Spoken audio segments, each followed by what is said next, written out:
Let's review the last video a little bit. In the last video, we talked about the 80% margin of error and the 60% margin of error.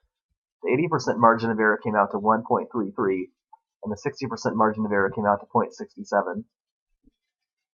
We talked about how if you take the mean of a sample and you add and subtract the margin of error, you get a confidence interval. And a confidence interval is just an interval of numbers, meaning an interval that extends between two numbers. So when you write out a confidence interval, it just says some number to some number. When you take a sample mean and you add and subtract the 80% margin of error, you get an 80% confidence interval. So this right here was an 80% confidence interval because it was created by adding and subtracting the 80% margin of error. It was created by adding and subtracting 1.33. If you take a sample mean and you add and subtract the 60% margin of error, you get a 60% confidence interval. For example, when I took this sample mean of 22.67 and I added and subtracted the 60% margin of error of 0.67, I got these two numbers. And this right here would be called a 60% confidence interval because this was created by adding and subtracting the 60% margin of error, which was 0.67. And let's talk a little bit about what the purpose of creating a confidence interval is. The purpose of creating a confidence interval is to narrow down what the population mean equals. In other words, it's meant to try to get a rough idea of what the population mean equals or where it's located. And you might notice that each of the 60% confidence intervals is narrower than each of the 80% confidence intervals, meaning the 80% confidence intervals are wider and the 60% confidence intervals are narrower. The reason why that's true is because when you create an 80% confidence interval, you're adding and subtracting a bigger number. And when you're creating a 60% confidence interval, you're adding and subtracting a smaller number. When you create an 80% confidence interval, you're adding and subtracting the 80% margin of error, which is always a bigger number. And when you create a 60% confidence interval, you're adding and subtracting the 60% margin of error, which is always a smaller number. So you might think that since the 80% confidence intervals are always wider and the 60% confidence intervals are always narrower, that the 60% confidence intervals do a better job of narrowing down what the population mean equals.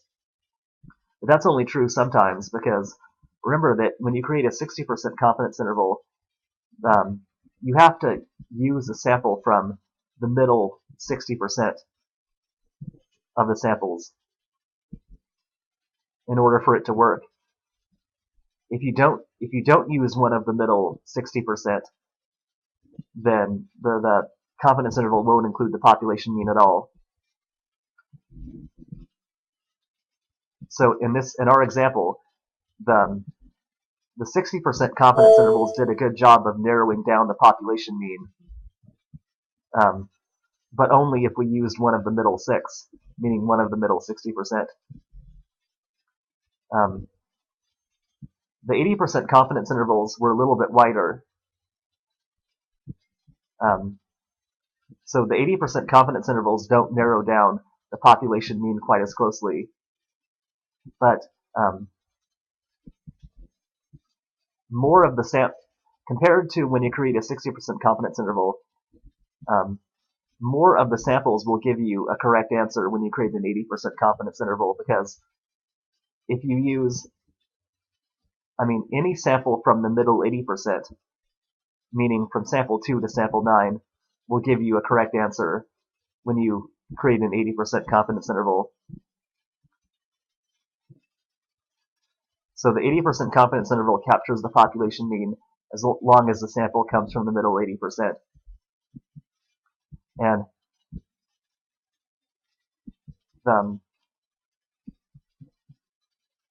a confidence interval is useful in a research study when you're actually taking a sample from a big population, such as all college students in the US, and you don't know what the mean of the population equals, and you want to try to create an interval to narrow down what the population mean equals.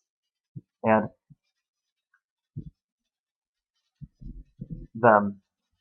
when you're taking a sample from a big population, you can't actually see what all the possible samples are. Like, the possible samples aren't all just laid out in front of you like they are here. So you might be wondering, how would we calculate the margin of error without actually looking at all of the possible samples? Well, it is possible to calculate the margin of error, but we have to be able to predict the shape of the possible samples. We can see what the shape of these possible samples are because these 10 samples follow this shape. If you can predict that the possible samples will follow a bell curve or a normal distribution, then it's possible to calculate the margin of error without actually looking at all of the possible samples. And in the next part of the video, we'll talk about how you can predict whether or not the possible samples will follow a normal curve. They don't really follow a normal curve here because it's too flattened out, but in some cases, the possible samples do follow a normal curve, and it's possible to predict whether or not the possible samples will follow that normal curve.